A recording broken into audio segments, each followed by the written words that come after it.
Selam aleykum seyircilerimiz. NSAS haberler hakkında tamam şurada kadam. Kırım'da medeni miras araştırığı ile uğraşan gruppalar çalışıp başlayacak.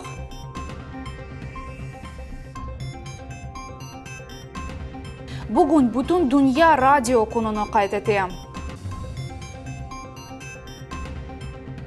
Devlet Duma mebusy Ruslan Balbek Avrora bala bahçesine bahşişlar hediye etti. Sivilizatsiyalarının gayrıdan tıklenülü ve unikal tapılmalar hakkında bizim yayınımızda.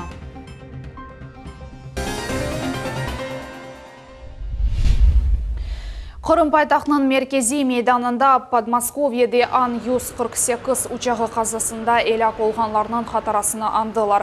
Ahmedjit merkezinde uçakta bulunğanlarının foto resimleri stend yerleştirildi. Bu yerge Kırım sakinleri ve musafirleri güller ve çıraklar getirdiler. Matem tedbirde hem de memuriyet vekilleri iştirak ettiler. Kırım paytaxtının meri Igor Lukashov da güller getirdi. Elak olğanlarını sükunet dakası ile andılar. Это наше горе, потому что люди погибли. Они вчера собирались куда-то приехать к своим семьям и не прилетели. Вот, поэтому мы скорбим вместе с семьями, скорбим со всей России. И, в общем-то, желаем, чтобы родные, близкие, соболезнуемые пережили эту катастрофу. Ну, жизнь продолжается, понятно, что близких не вернешь. Мы с ними и все крымчане с ними. Саратовский авиалиния şirketinin Moskva-Orsk yönelişte uçkan An-148 uçağı bazar günü kazaga uğradı. Hava gemisi çıkan son birkaç daha keçkeninin yıkıldı. 65 yolcu ve ekipajının 5 xadimi buluna ediler. Olar hepsi elak oldular. Bugünkü günde bu yerde cesetlerinin ve uçağının parçaları tapıla. Tibbi xadimler elak olğanlarının tuğanlarından DNK numunelerini topla başladılar. Öz taziyelerini çıkısı devlet bildirdiler. Bu Amerika Koşma Ştatları, Yunanistan, İsrail, Ermenistan, Mısır, SNG memleketleri hem de OON teşkilatının general katibi. İş yerlerinin sayısı bir yıl devamında 45%'ga arttı. Bu haqda Kuruşuv'de Rusya Federasyası Prezidenti o günde iş adamlarının hukukları korçalanığı boyunca vekaletli insan Kırımbaşı Sergey Aksyonov ile görüşken vakit bildirdi. Люди выходят из тени, да, регистрируются в качестве ИП или устраиваются на официальную работу, начинают получать официальную зарплату. Ну и просто рост идет, то есть идут какие-то новые рабочие места создаются. Видите, такой сразу большой показатель. Ну и высокопроизводительные рабочие места тоже растут. То есть это, значит, и производительность труда тоже повышается. То есть есть какие-то такие серьезные позитивные изменения. Sergey Aksyonov yarımadada biznes alıp barılığının meseleleri olğanını qaytetdi. Onun sözlerine göre iş adamlarga kol tutmak boyunca iş Kırım Cumhuriyet İqtisadi İnkişaf Nazırlığının birlikte alıp barıla. Малый и средний бизнес, к сожалению, с учетом того, что ему приходится общаться на рядовом уровне в муниципалитетах, зачастую, то есть не слышат, зачастую невозможно достучаться. То есть понимаем, вот еще раз говорю, свои минусы. Вот давайте подумаем, чтобы мы в рамках наших контактов с деловой Россией совместно, то есть отработали, наверное, одну из лучших моделей. Мы здесь готовы очень жестко и системно все это внедрять. Человек должен понимать, что власти рады любому приходу, любого предпринимателя, который готов открыть свое дело.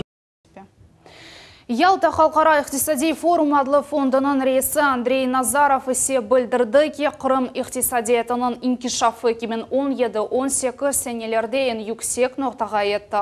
O MDR yıl Yalta şehrinde geçirilgen Halkara Forum'un işini kaydetti. Onun yardımı ile yarımadaga investorlar celp etili.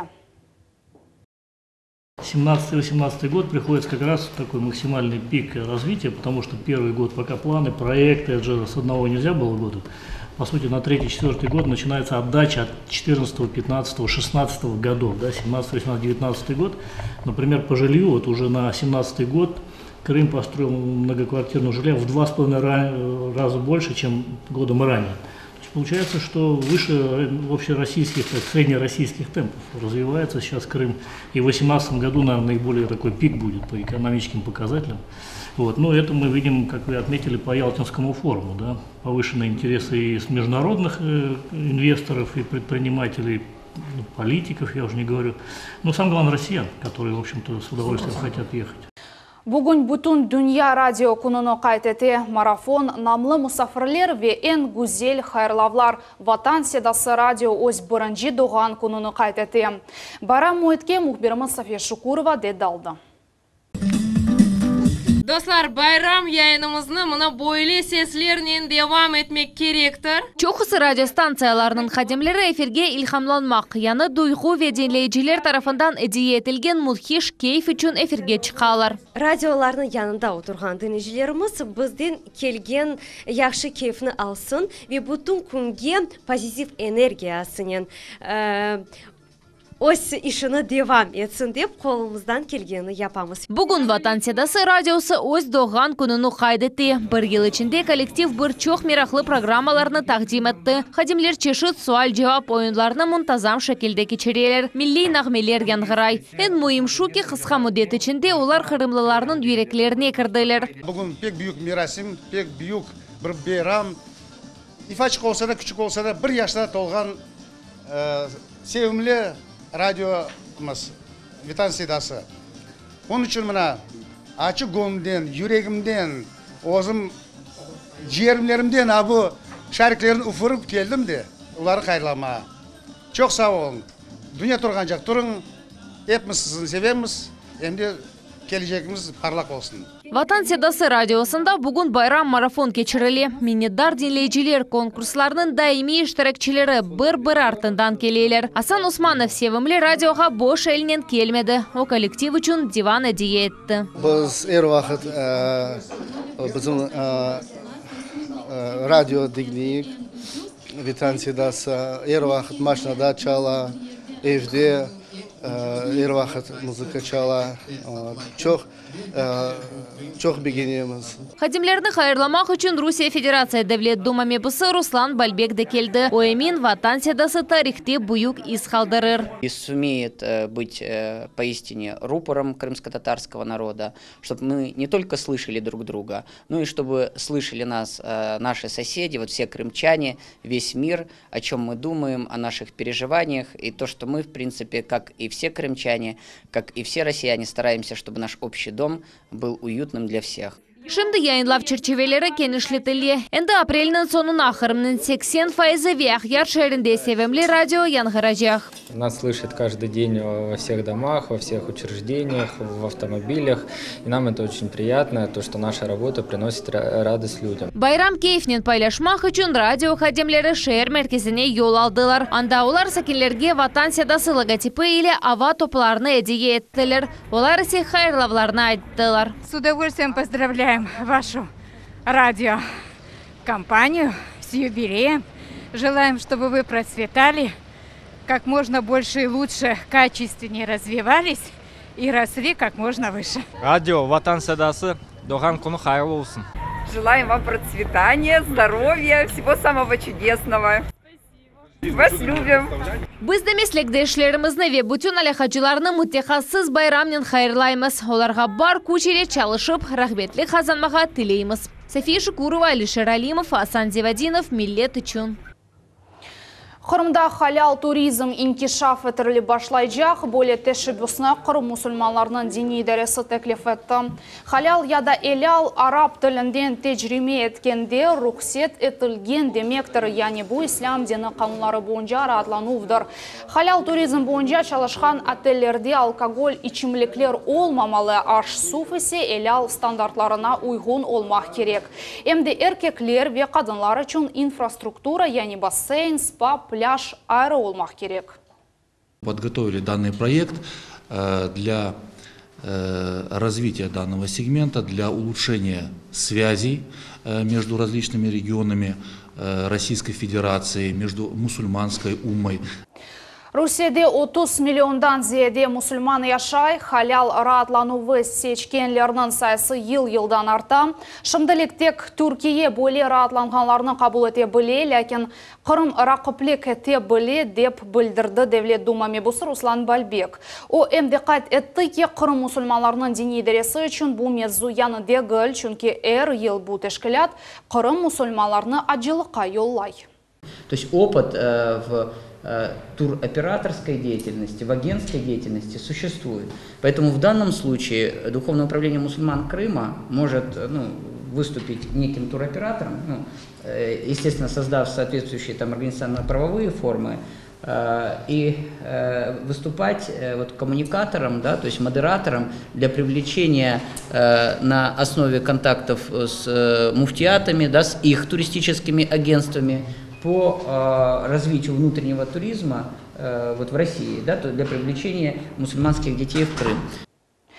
Тезден Кырымда араштыру группалар чалышы башлайжак, олар медени мирасны араштырajаклар. Более отрядлар Девлет Дума мебусы Руслан Бальбекнын тешебусы эле Кырым Муэдислик педагогика университетинде яратажаклар. Таслатлар невбети келевхамызда. Сөзлерден ишке Кырым Муэдислик педагогика университетінің базасында Девлет Дума мебусы Руслан Бальбекнің төшебісі еле ярмададан медени мирас объектлері араштырылығы бойынша тақымлар тешкел олынажақ. Эсас мақсат тарихымызны сақламақ. Ве Кырымның әрбір көшесінде оның излеріні тапып кележек несілерге теслим етмек. Во-первых, для того, чтобы открыть честную историю Крыма. Всех крымчан, проживавших здесь, в Крыму. И во-вторых, это будут, какими бы они ни были, но это будут честные страницы Крымского ханства. Так, я думаю, что там будут открываться совершенно неожиданные совершенно вещи, оставленные там.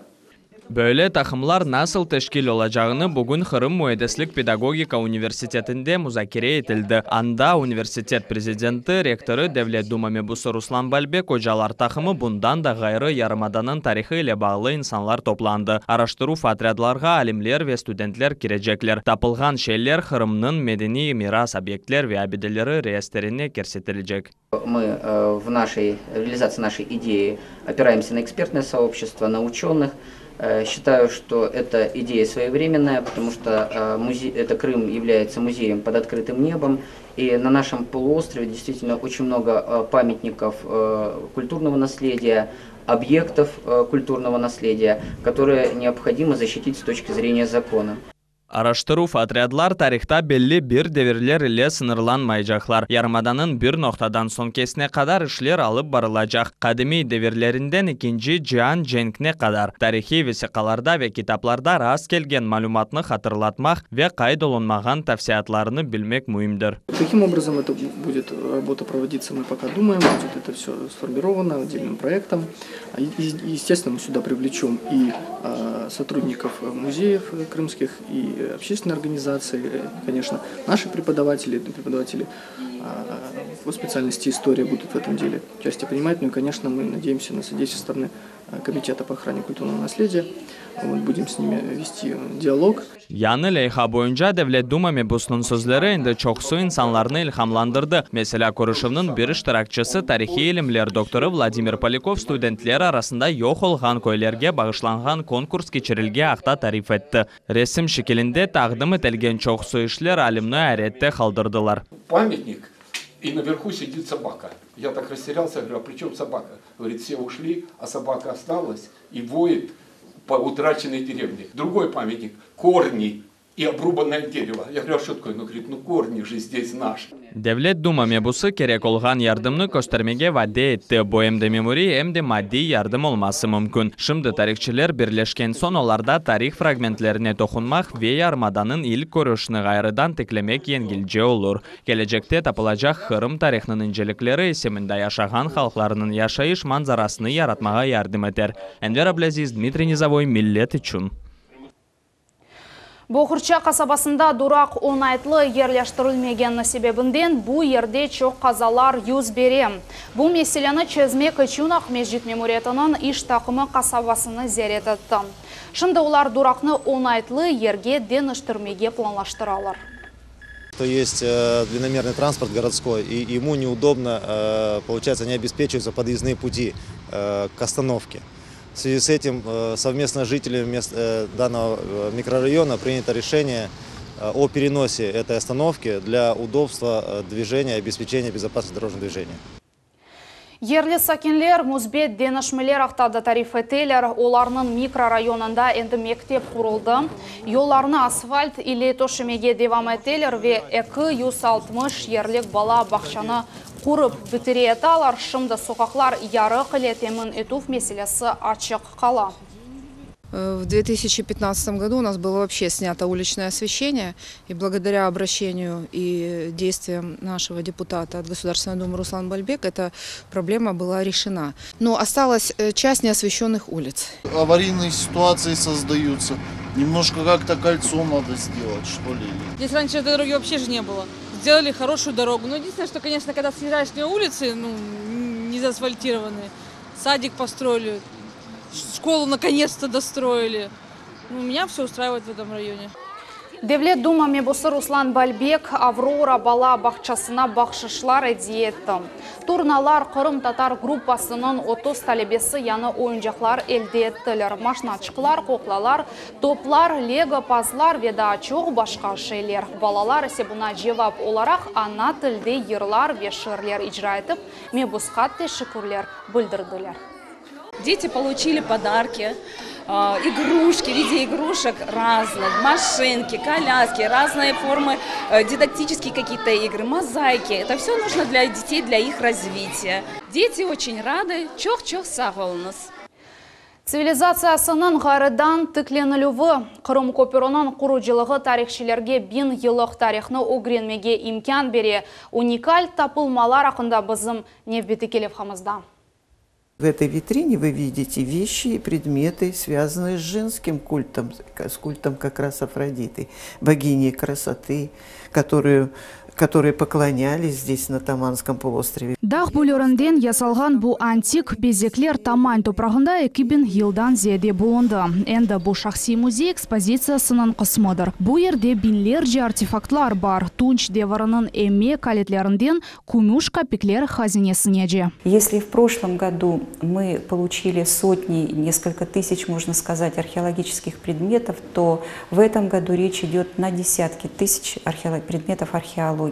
56 гектар археология қызылмалар. Орта қарарда шер мейданлығы бүтін Русия тарихчылары бөле тарзда Керич ве Тамань сәлілеріні тетқық етелер. Кечмішіні бөле терен алда угренмеге Қырым көпірінің құруджилығы имкан берді.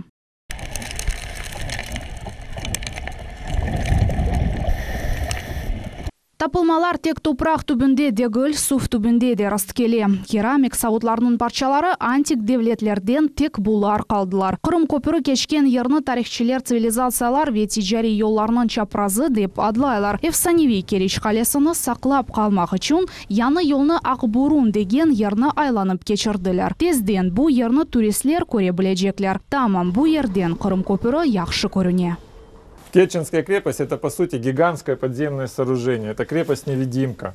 Здесь много различных каменных и кирпичных сооружений, которые находятся глубоко под землей. Более 6 километров различных галерей, туннелей создают необычный ореол этого сооружения.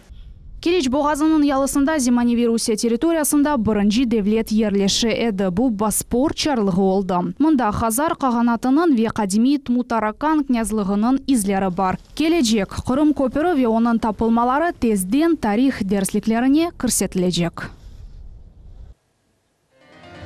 Бізім янымыз сонына етті. Кележек хаберлер программасына қачырманыз ақшамлар раат кечсін.